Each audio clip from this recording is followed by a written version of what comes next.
ભુજ ખાતે આ તમે નિહાળી રહ્યા છો હિંડોળા મહોત્સવ 2024. ખાસ કરીને બપોરથી કરીને રાતના 9 વાગ્યા સુધી તમે આ હિંડોળા મહોત્સવ તમે નિહાળી શકો છો અને એકદમ ઠંડકનો અહેસાસ થશે.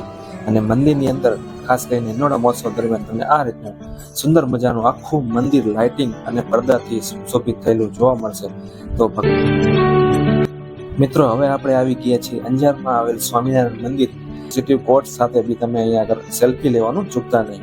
તો અહીંયા અલગ અલગ લોકો સેલ્ફી લઈ રહ્યા છે. હવે તમે નિહાળી રહ્યા છો ભગવાન કૃષ્ણ અને રાધા. હેલો મિત્રો, કેમ છો? આપણે ભુજમાં જોવાલાયક બેસ્ટ પ્લેસીસમાંનું એક એટલે કે સ્વામિનારાયણ ટેમ્પલ, અને એમાં બી ખાસ કરીને તમે જ્યારે શ્રાવણ માસની અંદર આવો ને તો તમને હિંડોળા બી જોવા મળે. તો અત્યારે આપણે આવી ગયા છીએ ભુજ સ્વામિનારાયણ મંદિર કે જ્યાં હિંડોળા ઉત્સવ પણ ચાલુ છે. તો ચાલો આજે તમને બતાવશું હિંડોળા મહોત્સવ.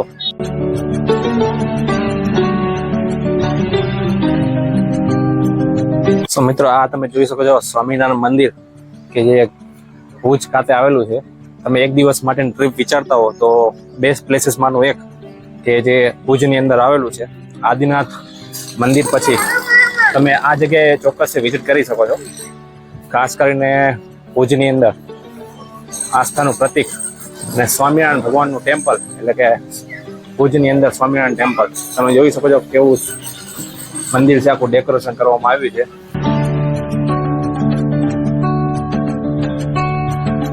મિત્રો, હવે આપણે તમને બતાવવા જઈ રહ્યા છીએ ભુજ સ્વામિનારાયણ મંદિર ખાતે યોજવામાં આવેલા હિંડોળા મહોત્સવ 2024. તો જેવા તમે મંદિરની અંદર એન્ટર થાઓ છો એટલે સરસ મજાના ભગવાન શ્રી હરિ નું તમને મુખ જોવા મળી જશે. અને ખાસ કરીને તમને એમની જે લીલાઓ છે અલગ અલગ રીતે તમને અહીંયા આગળ જોવા મળશે. હવે તમે જોઈ રહ્યા છો ભગવાન શ્રી હરિ એ પારણામાં સરસ મજાના બિરાજમાન છે. અલગ અલગ રીત ફૂલથી એમનું કહેવાય ને કે સુશોભન કરવામાં આવ્યું છે. મિત્રો, હવે તમે જોઈ રહ્યા છો શ્રી કૃષ્ણ અને રાધા. તમે જોઈ શકો છો મંદિરની ચારે બાજુ અલગ અલગ પરિસરમાં આ રીતે સરસ મજાનું લાઇટિંગ અને પડદાથી કહેવાય ને કે સુંદર મજાનું ડેકોરેશન કરવામાં આવ્યું છે.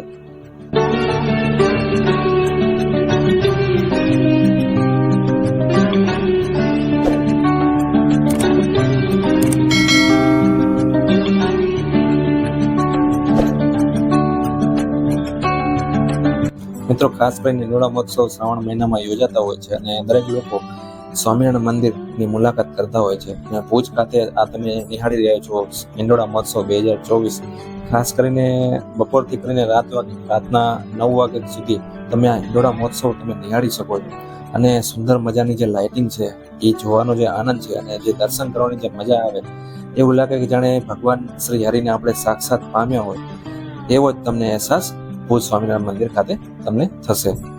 હવે તમે જે નિહાળી રહ્યા છો ભુજ સ્વામિનારાયણ મંદિર કે જે ભગવાન સ્વામિનારાયણનું આધ્યાત્મિક સ્થાન છે.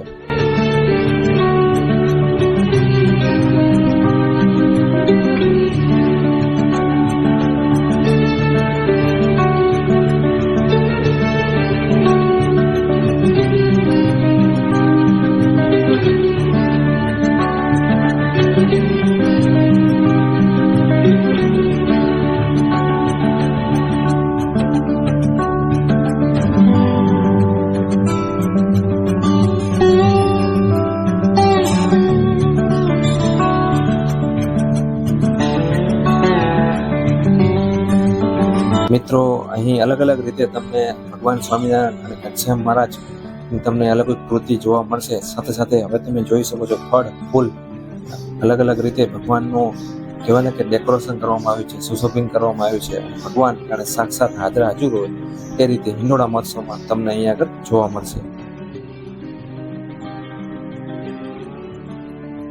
મિત્રો, હિંડોળા મહોત્સવ આવે એટલે ખાસ કરીને દરેક માઈ ભક્તોને ભગવાન કૃષ્ણ અને ભગવાન સ્વામિનારાયણનો કહેવાય ને કે બાળ સ્વરૂપનું દર્શન કરવાનું મન થાય છે. તો સૌ કોઈ લોકો આ અનેરો મહોત્સવનો લાભ ઉઠાવવા માટે ખાસ કરીને ભુજમાં આવેલ સ્વામિનારાયણ મંદિર અને અંજારમાં આવેલ સ્વામિનારાયણ મંદિર ખાતે લોકો જતા હોય છે. તો આવા અનેરા મહોત્સવનો હું તો દરેક લોકોને કહીશ કે એક વખત જરૂરથી લાભ લેવો જોઈએ. ભગવાન સ્વામિનારાયણ તમે નિહાળી શકો છો કે તેને સોનાની નગરીમાં હવે બિરાજમાન હોય તે રીતે એમનું પારણું અહીંયા આગળ બતાવવામાં આવ્યું છે.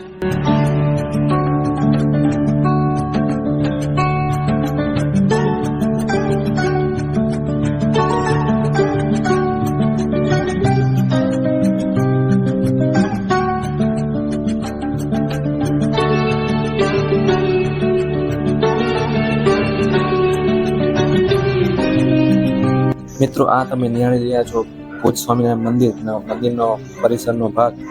મિત્રો, આ મંદિરની ખાસિયત છે કે એકદમ સફેદ પારસપાણના પથ્થરથી બનાવેલું આ મંદિર. જ્યારે તમે અહીંયા દર્શન કરવા આવો ત્યારે તમને ચારે બાજુ એકદમ ઠંડકનો અહેસાસ થશે. અને મંદિરની અંદર ખાસ કરીને હિંડોળા મહોત્સવ દરમિયાન તમને આ રીતનું સુંદર મજાનું આખું મંદિર લાઇટિંગ અને પડદાથી સુશોભિત થયેલું જોવા મળશે.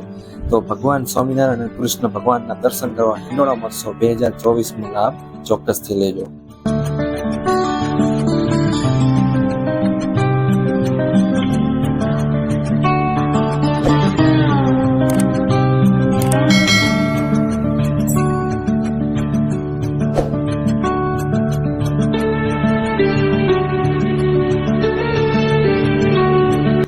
મિત્રો, હવે આપણે આવી ગયા છીએ અંજારમાં આવેલ સ્વામિનારાયણ મંદિર, જ્યાં હિંડોળા મહોત્સવ તમે નિહાળી શકશો. તારીખ 28/7 થી તારીખ 20/8 સુધી સાંજે 3:30 થી રાતના 9 વાગ્યા સુધી તમે હિંડોળા મહોત્સવ નિહાળી શકશો. મિત્રો, હવે તમે જોઈ રહ્યા છો અંજારમાં આવેલ સ્વામિનારાયણ મંદિર.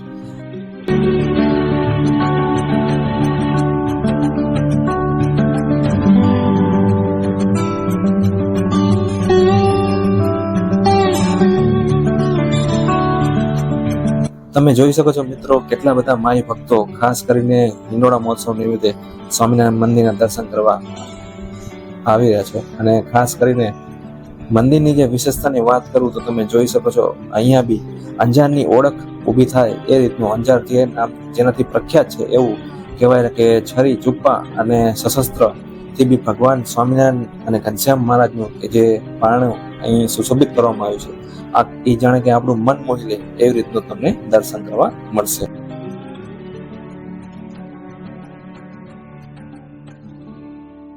મિત્રો, ફળ હોય, ફૂલ હોય, છરી, ચુપ્પા અને સશસ્ત્ર હોય, સાથે સાથે તમે જોઈ શકો છો અલગ અલગ ફૂલ, જાસૂદ છે, ગુલાબ છે, અલગ અલગ પાંદડાથી બી ભગવાનનું અહીંયા આગળ સુશોભન કરવામાં આવ્યું છે. અને ખાસ કરીને હિંડોળા મહોત્સવની રીતે ભગવાન કૃષ્ણ અને રાધાના બી દર્શન તમે કરી શકશો.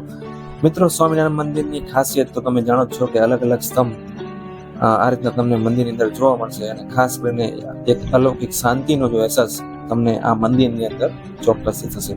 આ તમે જોઈ શકો છો મંદિરનો મેઇન પરિસર કે જ્યાં આજના દિવસે અનેક માઈ ભક્તો ખાસ કરીને હિંડોળા મહોત્સવ નિમિત્તે દર્શન કરવા આવી રહ્યા છે.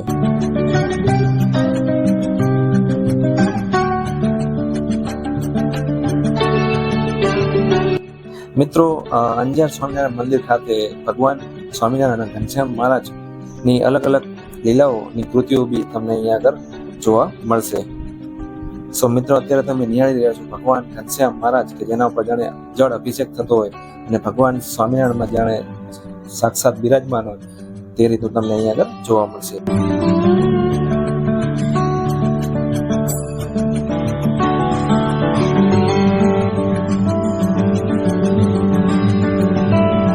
મિત્રો, આ તમે જોઈ શકો છો કે ભગવાન આદિનાથ, જેનો આપણે પહેલો વિડીયો બનાવેલો હતો, એ જ રીતે અહીંયા ભગવાન આદિનાથનું બી અહીંયા વર્ણન કરવામાં આવેલું છે.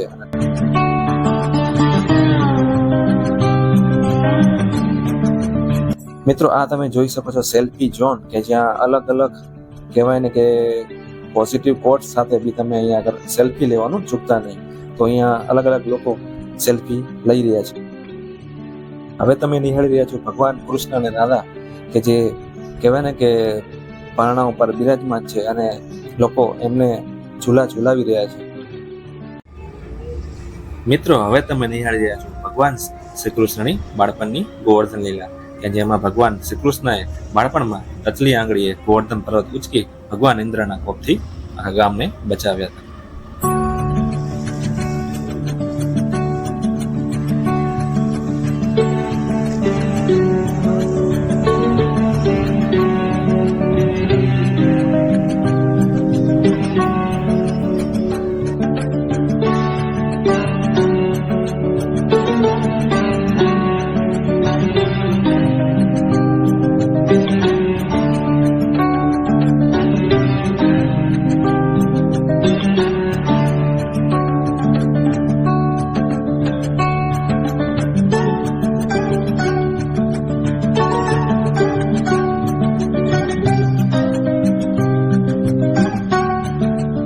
સો મિત્રો, હું આશા રાખું છું કે આજનો વિડીયો તમને ગમ્યો હશે અને ખાસ કરીને હિંડોળા મહોત્સવ નિમિત્તે મંદિરની બાજુમાં જ પરિસરમાં મંદિરની પ્રસાદની બી વ્યવસ્થા કરવામાં આવી છે, જ્યાં નજીવા દરે તમને નાસ્તો અને પ્રસાદી પણ મળી રહેશે. સો માય ભક્તો, આજનો વિડીયોને અહીં વિરામ આપું છું. વિડીયો ગમે તો લાઈક શેર આપણી ચેનલને સબસ્ક્રાઇબ કરજો અને હિંડોળા મહોત્સવ નિમિત્તે કેવો લાગ્યો વિડીયો કમેન્ટ કરીને જણાવજો.